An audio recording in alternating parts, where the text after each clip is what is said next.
Okay, this is something interesting. The IRS, there's 1 million people, 967,000 people. The IRS has money for, like almost $1,000 a piece. And these are people, you only have another week to apply for this money. It's for people who there's that many people who did not file their tax returns for 2009 and have a refund coming. So you got a refund coming, and you were too lazy to file your taxes. And because they're late, because you have a refund, you don't have to pay any penalty or anything like that. Play this next video, and it'll tell you about it. The next line is... Here's a tip from the IRS. Hi, I'm Michelle, and I work for the Internal Revenue Service. If you haven't filed a federal tax return in a few years, you probably think the IRS is the last place you want to go for help. If this sounds like you or someone you know, we want to help you get back on track. Because if you are due a refund, you only have 3 years to file and claim it. Not only that, you may be entitled to tax credits that may result in a refund for you. Remember, penalties for not filing only apply if you owe money. And if you do owe tax, we have programs that make paying easier than you may think. We can also help you file your tax return if it's overdue. For more information, go to irs.gov or call 1-800-TAX-1040. That's 1-800-829-1040. Now, you see, those fat... Oh, no, we don't want that one. Forget her. We'll use her next week. But, every fat cat got an accountant to make sure they do all this stuff. So you got $1,000 sitting there, and there's 1 million of you out there. So tell your friends, anybody you think hasn't paid, you got to get that money. And actually, they say, reading in the small print, it's probably more. It's more than that, but that's a low ball. So if they don't collect that money, where does it all go? Exactly. Hey, it just goes to the government. So that's your money, not theirs. Get it back. Okay, let's run the scary numbers. I got some numbers I want to make sure you've seen, particularly talking about what are you going to do in the future and where the jobs are and stuff like that. Now, a little graphic here. You see scary numbers, number 25. Okay. You know what movie that's from. Okay. A lot of young people don't. But no, let's go. I mean, I read a lot, and I'm really interested. I'm trying to figure out where the world is going, so I could get on a wave and not be stuck on the beach or whatever. And so and data is very important for that. And numbers could scare you or they could help you. Let me show these two slides here about 25A. Okay, I mean, this is important stuff because if you're deciding what to do, where to go. Okay, this is from a great new book called Creative Innovators. So we have to start teaching people. This is with Lynn's work, teaching about being creative. Because that's our best part we have in this country is being creative. Like I'm taking Chinese now. I'm talking to a lot of Chinese people, and they look at the iPad and say, "We would never create this. We can't do that." They can't. We're good creators.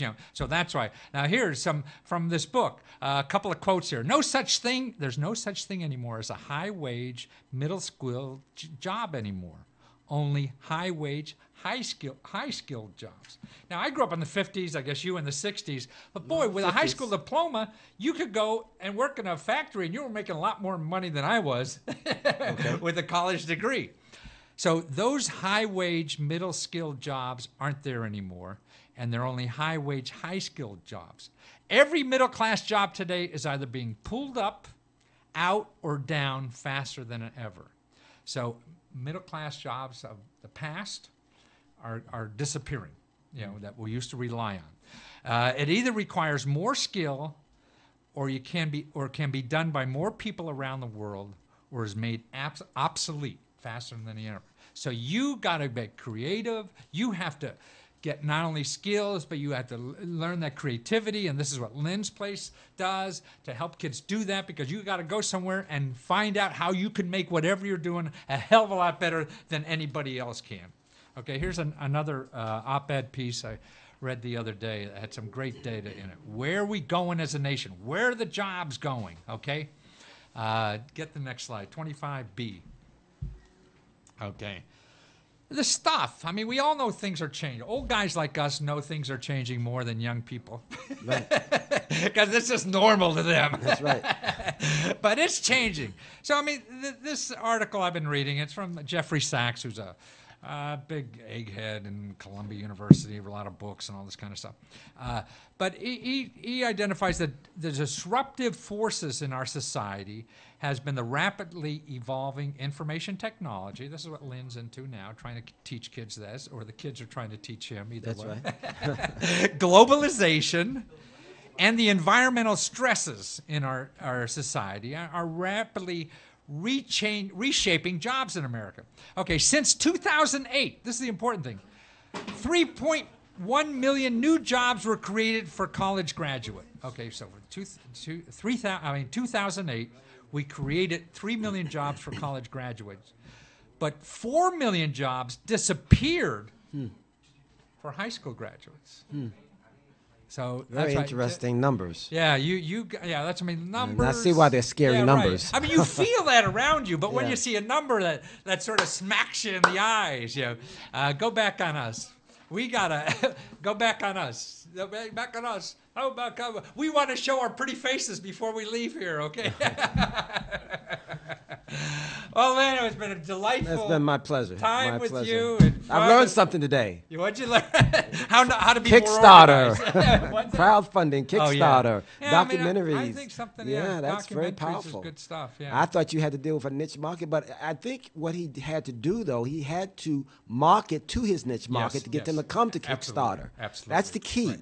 But see, but marketing that way is now online is That's done right. differently than you and I did it. That's right. And that's why your kids know that stuff. That's right. That's right. Well, thank you. Let's run that end of the show. I got a little Lesko. He's going to play this. You have that there to run. So go out on that. Where is that? Number 29, a video about how the government gives money for festivals. This is the thing we couldn't do that.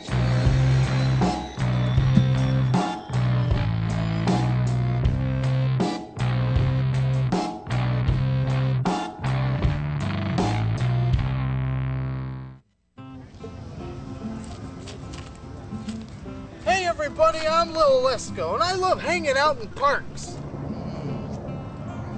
Yeah, beautiful.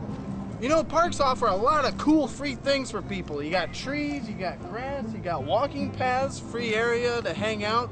But occasionally park officials and local government officials use parks to hold big-time community festivals from the government for free. I found out about just such a festival in Washington, Pennsylvania, where they have a thing called the Covered Bridge Festival. So I went to check it out.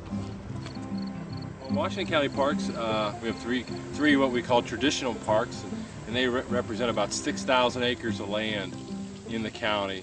And they tend to be just like you see here at Mingo. They're very, very natural setting. Mingo Creek County Park does have two covered bridges here in the park. The Ebenezer Covered Bridge, which the Tourism Promotion Agency hosts their festival at, and then the Henry Covered Bridge, which is on the eastern end down by Finleyville.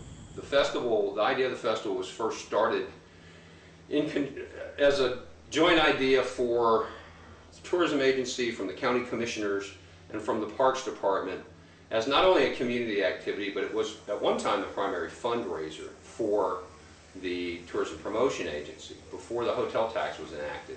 Through the years, of course, the festival has grown. Now it's not close to being our largest source of income, but it is still something that we deal with and organize with great pride for the community, for the county, that celebrates our heritage, celebrates the heritage of our covered bridges. We're blessed to have 23 covered bridges throughout our county, and there are several down in Greene County as well, south of us. The focus of the event is not only to celebrate our covered bridges, but then at the individual festival sites, it's arts and crafts, it's food, it's entertainment, it's music, it's a celebration of Washington County. Well, there is no charge for admission. There's no charge for parking to anyone. So in that sense, it is truly a community event. There are some other arts and crafts festivals that do charge for admission to the general public to come in. We do not charge at all for parking or for admission. If you buy something, of course, you're on your own. If you buy some food, you're on your own. But the admission, the access, is completely provided free to the public. All right, here's your background. Is you're here on the Thursday before the festival starts on Saturday. So the whole Parks Department staff is here. They're weed whacking, they're cleaning this is the Parks office, they're cleaning the Parks office. We lined out where all the booths are going to be, they're putting all the parking stanchions in place, they're working on all the roads. I mean, it's getting things ready for the opening of the park and the opening of the festival. So that's why there's such a beehive of activity around here. We couldn't do this without the Parks Department, because the Parks Department, we're in their house right now, basically. This is their territory. Mingo Creek County Park is one of the most fabulous county parks that you'll ever see. And the programs that they have here throughout the year are just wonderful that they provide for the public. That we're able to have this kind of festival out here in the beauty of nature in Washington County in southwestern Pennsylvania, and celebrate it around a covered bridge is what really makes it special. As a park staff, we do a lot of the preparation prior to the festival, preparing the parking areas, making sure that everything's kosher, as far as yellow jackets and that, painting out the spaces for the vendors to set their tents up in.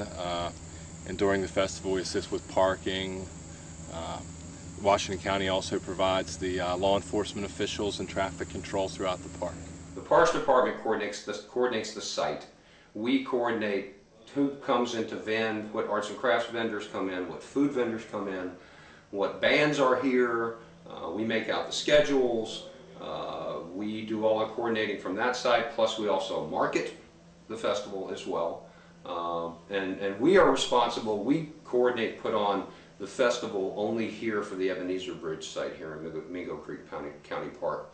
There are 10 other festival sites throughout Washington and Greene counties where the same thing will be going on this weekend. That makes the whole entire Covered Bridge Festival for both counties. We are responsible only for organizing and executing this site, but we promote all 10 sites. These bridges are maintained, as all the covered bridges in Washington County are maintained by the Washington County Bridge Department. And they're under the Washington County Planning Commission. Parks and Rec Department, the Bridge Department, we're all overseen and run by the Washington County Planning Commission. They're nice to look at, and they're very scenic. The estimates are, and it's really difficult to get an estimate, but we estimate in some years between 60 and 80,000 people visit the park for the weekend. Being here for 10 years now, that we see a lot of the same people, and we see people that come to our programs throughout the year. They bring their families, but we're also aware that there are visitors and people come from a distance to the festival. From what we can tell, it is one of the most popular festivals throughout the fall. A lot of folks tell us they know fall has begun when the Covered Bridge Festival comes around, because we're the third weekend in September every year. It kind of kicks off the fall festival season here in southwestern Pennsylvania. It's usually beautiful weather, perfect timing, the leaves start changing. And from what we are told from the public, this is one of the best ones that they go to. If a municipality is trying to do something like this, in my mind, this is strictly my opinion, this is no standpoint from anybody else, there are a lot of other festivals that are out there that do arts and crafts things all over the place and do them very well. Celebrate your heritage and your uniqueness in your area, and if you can do something like that to hang your hat on, then I think you would have some success. You have to have a county government that is proactive and very backing of these type of procedures, these type of institutions, and that know the value of tourism and hospitality. And then you have to have great participation from everybody. Again, we could not do this without the Parks Department, our commissioners, the Planning Commission, all the folks that make these type of things happen. Midday Saturday, this place would just be a sea of folks coming out, buying arts and crafts, bringing their kids, enjoying the music, just enjoying the atmosphere, and that's what excites me. It's a great celebration for Washington County. Okay, so thanks to festivals like the Covered Bridge Festival in Washington, Pennsylvania, people have a place to go to celebrate their community and also have a great time. So I'm going to start my own festival right here, right now, called the One Man Kite Festival. Give me that. Hey, you guys! Oh.